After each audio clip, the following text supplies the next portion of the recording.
Hi there, my name is Erik and I play bass, and today we are taking a look at a pedal board that I've put together centered around the Dsp Nano Cortex and a few other pretty cool pedals. Before we get started with this video, a huge shout out and thank you to Soulman Pedalboards for sending me this gorgeous S55 pedalboard. It's not even out yet. I talked to Chris at Soulman and he was like, yeah, I got this cool new board coming out. So he sent me one, which is really cool. The board is not complete yet. I might just add, I'm waiting for a signal module to put on the rightmost corner of the board so that I can route the Darkglass Element separately to that one, but we'll get to that later in this video. But anyways, huge shout out to Soulman Pedalboards, and also a huge shout out and thank you to EBS for sponsoring this video with their solderless patch cables, which I've got everything hooked up with on this pedalboard. This board is also powered by the EBS Runsten power supply, and yeah, that's about it in terms of, you know, thank you and sponsorship and whatnot. So with that being said, you can consider this a sponsored video by Soulman Pedalboards and EBS. However, all thoughts and opinions voiced in this video are of course my own. In this video, I'll be using my Dingwall Super P with Billy Sheehan signature strings going straight into this board. There's no post-processing going on the signal, just to be fully transparent with that. So with that being said, let's get started. So this board that we got going here is actually pretty cool, if I may say so myself. It features a bunch of pedals and of course the Dsp Nano Cortex. So I figured I'd run down what's going on here and also explain why we've got all these pedals here, because some of you might go, oh, why don't you just use the Nano Cortex, just that one, and be happy with it? Well, there is a reason for every single pedal on this board, actually. So let's get right to it. So first and foremost, let's get to a pedal that's not, you know, a pedal per se. It's a MIDI controller. It's the Darkglass MIDI controller, MIDI Footswitch that we got here. And that one opens up a whole new world of possibilities with the Nano Cortex, because I've got it hooked up through MIDI into the Nano Cortex, and that allows me to toggle between 5 different presets instantly. And as you might see here on the Nano Cortex, it doesn't change presets the way that it does when you click on it, and that's because we've actually got a total of 9 presets available now. We got the 5 presets on the MIDI Footswitch available, and we've also got 4 additional presets available on the Nano Cortex itself. So there is an abundance of presets available and tones. So yeah, let's go through these presets really quickly. So the first one, my main one, is the clean tone. This one features a capture of my Pierce BC1 preamp, my vintage Pierce BC1. It's channel 2, so it's a clean channel, and it's going into an MPEG 810, the vintage 810 in the Darkglass Element. So here's what my bass sounds like going into the Kali 76, into the Nano Cortex, and then into the Element. So those are only the pedals that are being on right now. So here is preset 1.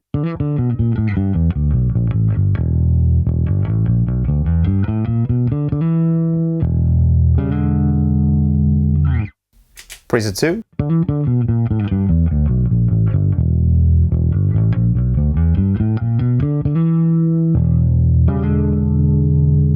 Some chorus there. Preset 3.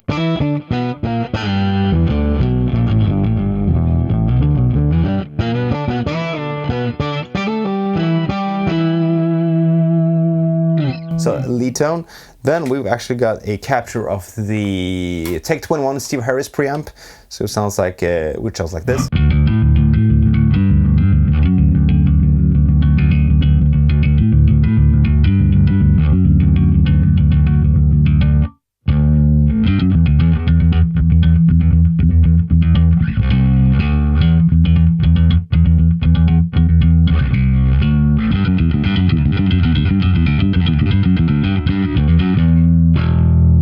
That's just awesome. Then we've got preset 1 again, but it's pitched down. So here is normal.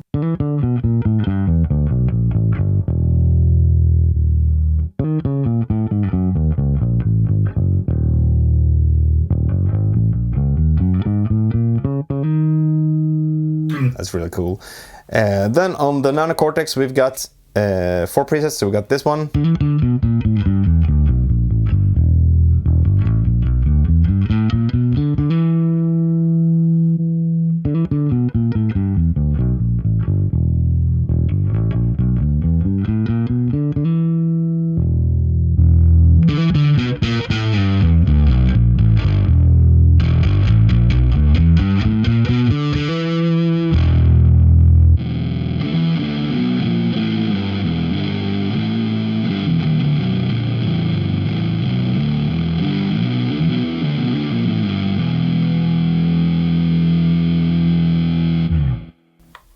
So those are the presets that we got available using the Darkglass MIDI Footswitch and the Nano Cortex itself. The 4 presets that are on the Cortex, so to speak, are factory presets. I think the last one is like octave lead or something, so it's actually a guitar preset, but it sounds pretty cool on bass.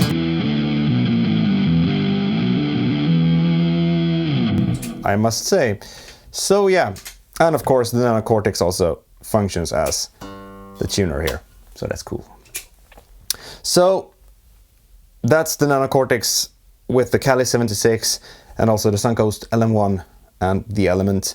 I could always bypass, you know, the Kali and the Suncoast, so here's what that sounds like.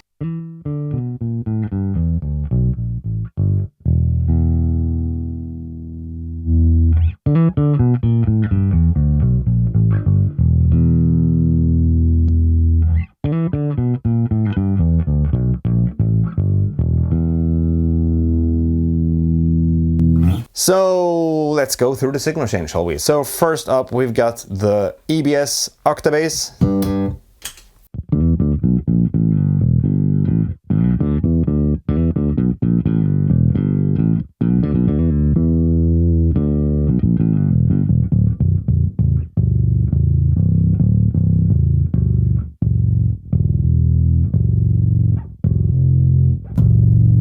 Track's pretty good.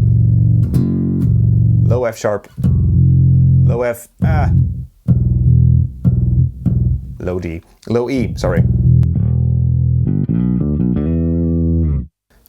The reason why I've got the OctaBass on this board is, one, I want to be able to use it together with the octaver in the Nano Cortex, so on preset 3 here, without the EBS, with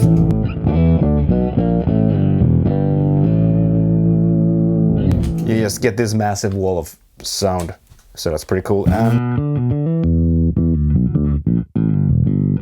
I also want to have the OctaBass before the fuzz and drive pedals that I've got here, so that's why I'm not using the Nano Cortex as the main octaver in this setup. I could always, you know, capture, say, my Pierce BC1 with the OctaBass running before it to get the EQ curve, and then just use the octaver in the Nano Cortex to get an approximation of this tone, but that wouldn't allow me to have the fuzzes after the octaver, so that's why we got that going. So, with that being said, let's go to the second pedal, which is the DFZ, the dual fuzz engine from Darkglass Electronics, which just gives me some really nasty synth tones with the OctaBass, especially with some chorus on it.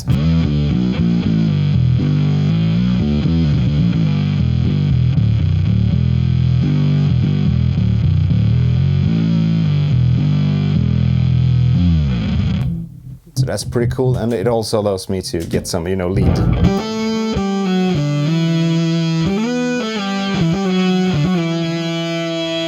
Tones if I want to do that. So that's why the dual fuzz engine is on this board, because as you know, neural capture is great for capturing single channel units. However, when you get into dual channel territory, things can get a bit messy and not as accurate as you want them to be. So that's why I've got the dual fuzz engine on this board, because it's a, you know, both 2 fuzz tones, and it also has a clean blend. So that's why it's on this board.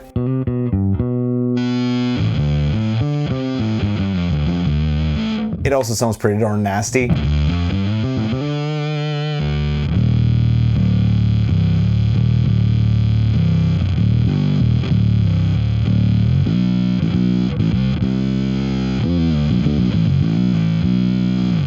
So that's why the dual fuzz engine is on this board. Next up, we've got the Kasleder Albatross, which is also a fuzz.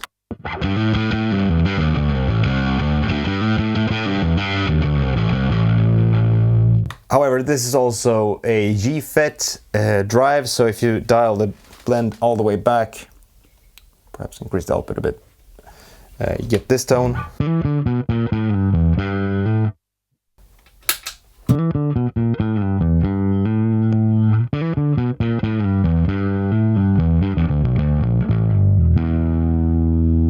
So it already has some character to the clean tone, if you will, so blending in the fuzz with that, you really get some cool.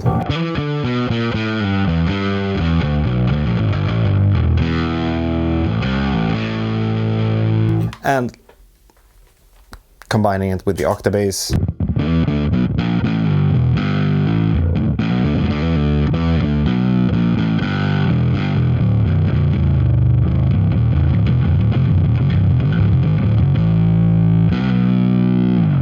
Get some real nasty tones as well, so that's why it's there. The Albatross also flies pretty darn nicely with the next pedal, which is the Vintage Ultra, and I'm not gonna engage it, it's been bypassed. So here's with the Vintage Ultra in clean mode. Bypassed.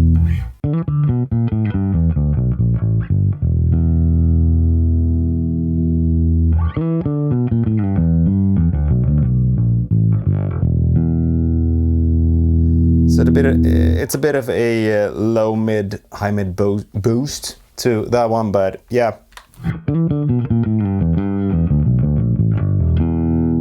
The main reason why it's there is because of the distortion and drive.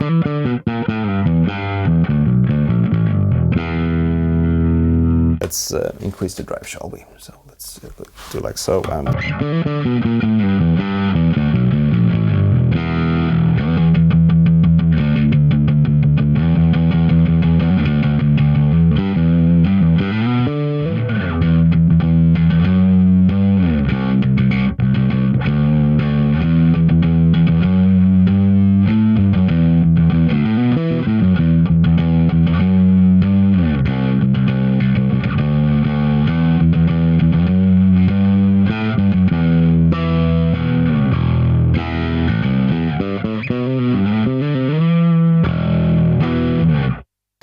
And as with the dual fuzz engine and the Albatross, the main reason why the Vintage Ultra is on this board is because it's a dual channel pedal preamp thingy distortion unit. So you get both a clean tone and a distorted tone, which the Nano Cortex doesn't do as well yet. Who knows if they, you know, what they're gonna roll out. We're currently in a cold update war, I think, with, you know, Kemper and Tonex pumping out updates to match Neural, which is cool, which means that evolution is moving forward at a much faster pace. So that's cool. Anyways, back to the show.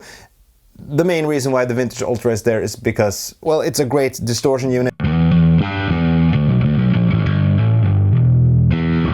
And it allows me to have a clean blend with the distorted tones so that I don't get, you know, drowned out in the mix. So that's nice.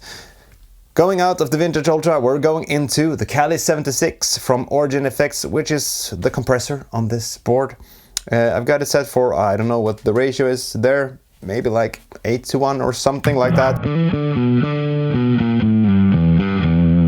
And yeah, it's...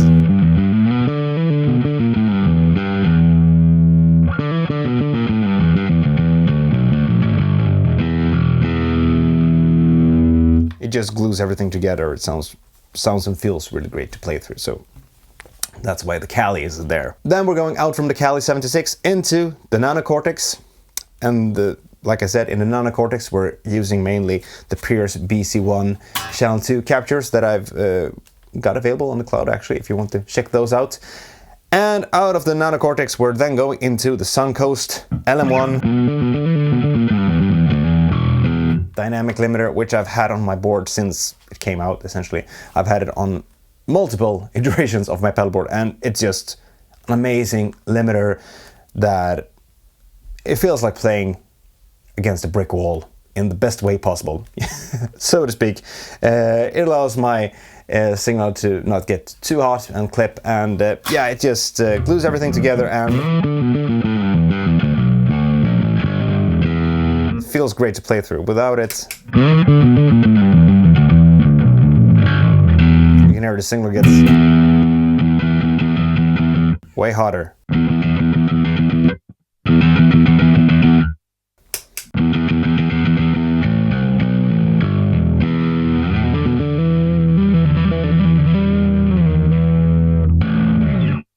And this limiter is actually the one that was in the old Pierce BC1 unit, so it kind of goes well with the capture that I've got going here. So, you know, it makes it feel right, so to speak. However, I think the setting on the BC1 was actually on slow, so there is that. However, it just feels great to play through. Then we're going out of the LM1 into the Darkglass Element cab sim headphone amp, all of that goodness, which is the tone that you're hearing right now. It's the vintage Rautosauna, which is the Ampeg 810 that's going there. I got a bit of EQ, you know, taking away some highs and boomy lows. But yeah, that's the tone that you're hearing. I'm gonna be running a second patch cable from the Element out to the patch bay thingy on the front here, so that I can run the signal from the Element to my on-stage amp if I were to bring this board out with me live, because it's kind of tricky to get in there with the cable. And that signal will be without the cab sim and all of that good stuff, so it's just going to be the signal that's coming from the, you know, the rest of the rig, and then going into my on-stage amp. One thing that I forgot to mention is that in the Nano Cortex I'm using the pitch shifter block on all of my tones that I've dialed in, and that is just to take away bass frequencies at around 65 Hz and the treble frequencies I've got shaved off at around 4000 Hz, just to give it some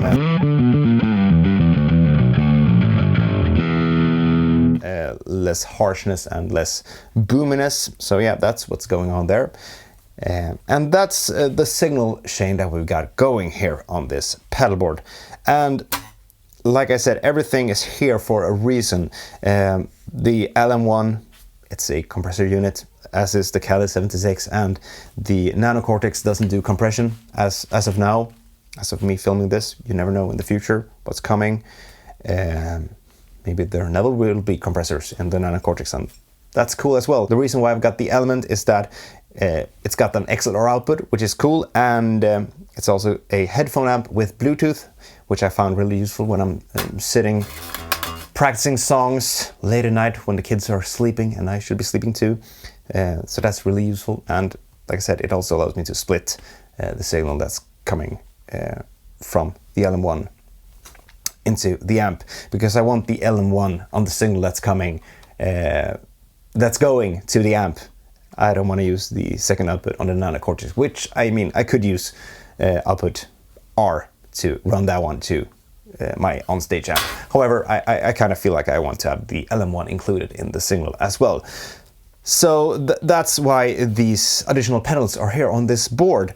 And when I posted the first Nano Cortex video, I got a lot of, you know, comments about it lacking a compressor and all of that stuff, and I can certainly see the point why people are considering that a deal breaker. Over the years I've built a number of pedal boards, both around the Helix LT as well as the HX Stomp. I built boards around the Quad Cortex and now around the Nano Cortex, and pretty much all the time I've included analog gear into my setup. It's only now with the Quad Cortex that all of the tone shaping is actually taking place in the Quad Cortex. I'm not relying on some outboard gear to fix something that I can't do within the Quad Cortex. And that's not saying that the Quad Cortex is supreme to, say, the Helix line or whatnot. It's just that I found that it works for me the best to do it that way.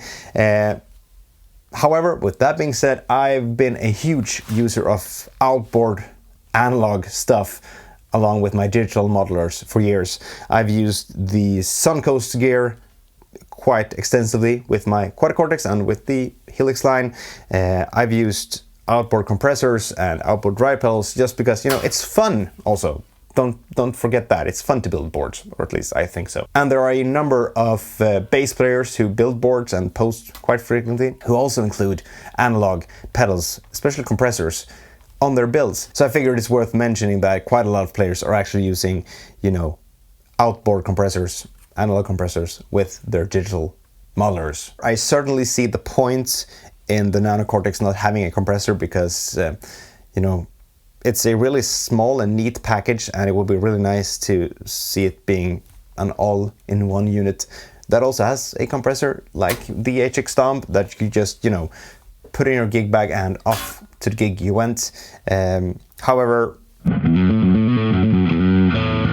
it's quite nice to have outboard analog compressors on your board because it's tasty and it's a beautiful thing. So without being silly, let's try and you know, stack some pedals and see what we can get going here. So like I said, the Kasleder Albatross goes pretty nicely with the Vintage Ultra. Here's just the Vintage Ultra.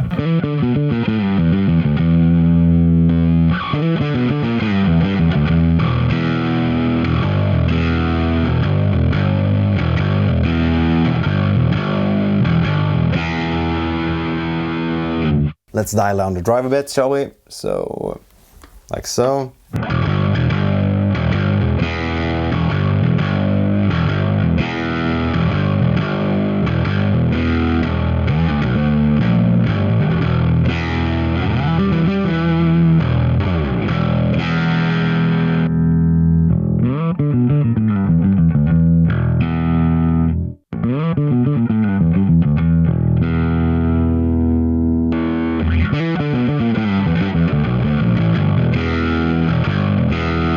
So you can really get some nice, you know, gain staging there, like.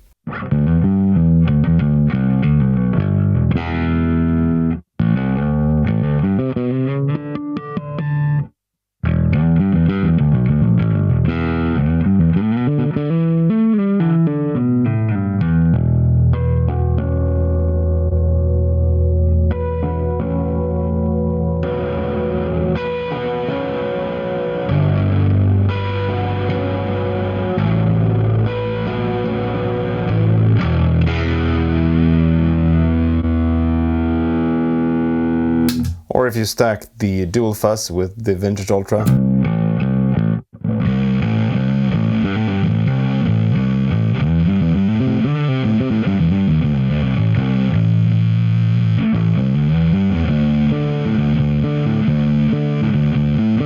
Oh, that one go?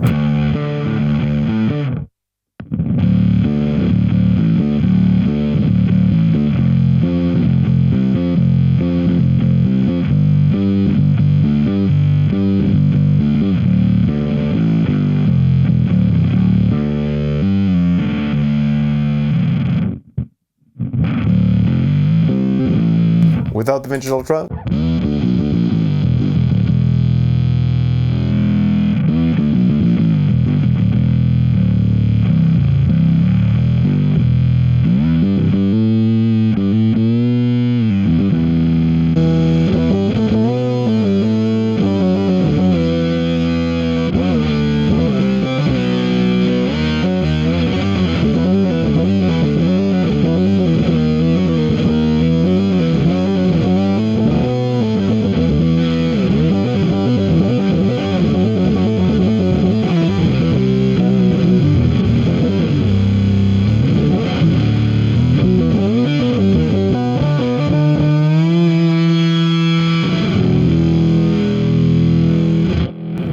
That's nasty.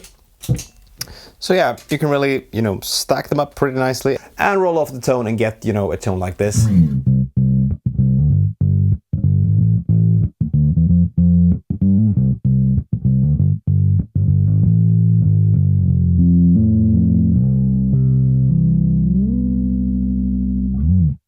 So with all this being said and done, this is the Neural Dsp Nano Cortex bass pedalboard that I've put together. Again, huge thank you to Soulman Pedalboards and EBS for sponsoring this video with the pedalboard and with the solderless patch cables. If you enjoyed this video, make sure to hit that subscribe button and ring that notification bell. If you have any questions or comments, leave them down below. Is there something that you feel that I should have brought up in this video? Is there something that you're curious about? Let me know down in the comment section and I'll get to you as soon as I see the comment and, you know, given that I'm awake and, you know, up and about. So with all this being said and done, my name is Erik and I play bass, and I'll see you guys and gals and cats and dogs in the next video. Until next time, take care. Bye.